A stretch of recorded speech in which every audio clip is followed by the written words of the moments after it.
Kemarin kita udah bahas perpaduan akrilik dan juga alus. Sekarang gua mau bahas yang bahannya tuh dari kayu.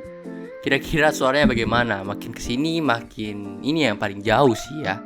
Ayo udah kita bahas ini dia, Ako MU01.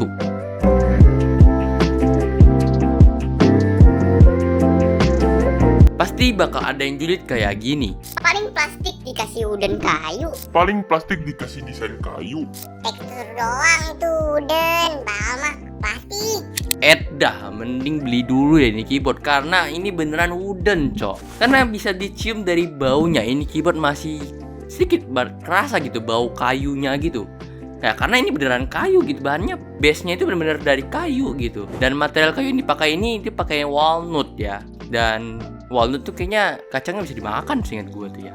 Ya coba baik ke topik lah ya. Soal keycapsnya ini gini, keycapsnya tuh udah PBT gitu, double shot dengan profile MOA yang feel mengetiknya cukup aneh ya. Karena ketinggiannya itu sama semua. Gua nggak tahu ini kalian bakal nyaman atau enggak, tapi yang gua rasain kerasa cukup aneh gitu ya. Feeling mengetiknya tuh memang perlu adaptasi gitu. Gua belum nyaman lah sampai detik ini di konten buat gue belum cocok gitu sama profile MOA ini. Tapi ya ini cuma butuh adaptasi kok.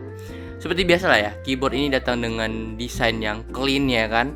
Jadi kalian nggak bakal nemu adanya switch yang ngubah konektivitas di bagian seluruh body apapun itu. Tapi seperti biasa yang kita bahas juga di keyboard Ako yang sebelumnya yang magnetic switch itu, mereka tuh ubah switchernya di bawah tombol tab. Caps lock. Jadi kan bisa ubah switch konektivitas itu mau dari wireless, 2,4 GHz ataupun Bluetooth, itu bisa semua di situ. Sebelum gue pengen bahas dalemannya, kayaknya kita asiknya denger suara tapping testnya dulu deh. Kayak gini.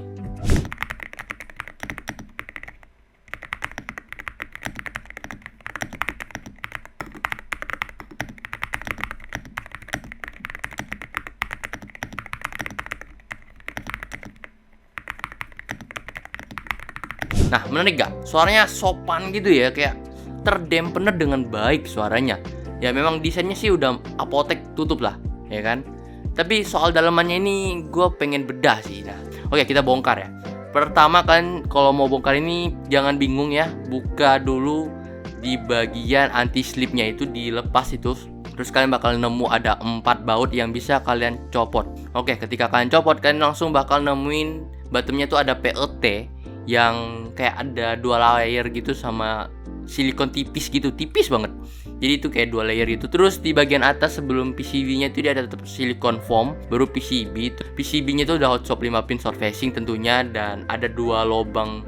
Itu kayaknya buat PCB mount ya, stabilizernya. Jadi kalian bisa pakai stabilizer yang PCB mount di keyboard ini ya. Ya ubah aja sendiri semau kalian karena ini memang customize ya. Jadi terserah kalian. Terus di atasnya itu ada IXPE, PET dan silikon poron foam dan FR4 plate ya. Ini plate yang gue tahu ini yang paling oke sih buat ngedampener suaranya. Jadi dia jauh lebih bagus dibanding metal dan juga akrilik. Polikarbonat, salah, bukan akrilik. Oke, lanjut ke bagian switchnya. Kebetulan ini memang gak ada pilihan aja switchnya Ako. Oke, kemarin juga nggak ada pilihannya. Kemarin ada deng, tapi yang di sini nggak ada pilihannya.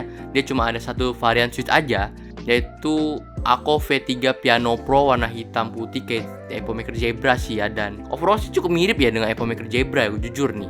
Karena dia juga ada di 45GF, jadi sama ringannya gitu. Oh ya, untuk software di sini itu belum support VIA, tapi dia supportnya Ako Cloud Driver. Ya ini udah cukup oke sih ya. Minimal ada driver lah ya. Udah mahal-mahal masa nggak bisa customize tombol ya kan? Gitu ya kan. Tapi di sini bisa kok. Oke, dengan konsep seunik ini harganya tuh pasti kita kira bakal mahal banget ya. Mungkin ekspektasi gue ya, pada saat keyboard ini datang tuh udah di 2-3 jutaan. But wow, enggak. Rupanya cuma ada di 119,9 $119,9 yang rupiahnya tuh di 1,9 jutaan. Kayak gini sih harganya cukup oke karena ini lawannya itu bukan sekadar keyboard yang buat dipakai dan enak aja suaranya, tapi desainnya ini yang dibawain. Kalian udah tau lah, Ako yang gue pernah bahas juga ya kayaknya, Ako New Year The Ox tuh yang gue punya, gue beli sendiri itu desain yang paling keren dan eksklusif menurut gue. Dan ini juga terasa cukup eksklusif ya desainnya ya, karena belum ada keyboard lain yang pakai base-nya tuh kayu kayu ya, kayu gitu. Oke, mungkin segitu dulu untuk pembahasan gua kali ini. Kalau kalian suka, subscribe channel ini. Kalau channel ini bermanfaat dan kasih tau gua pro apa lagi yang kalian pengen gua bahas, segitu dulu. Gua mau undur diri, bye bye.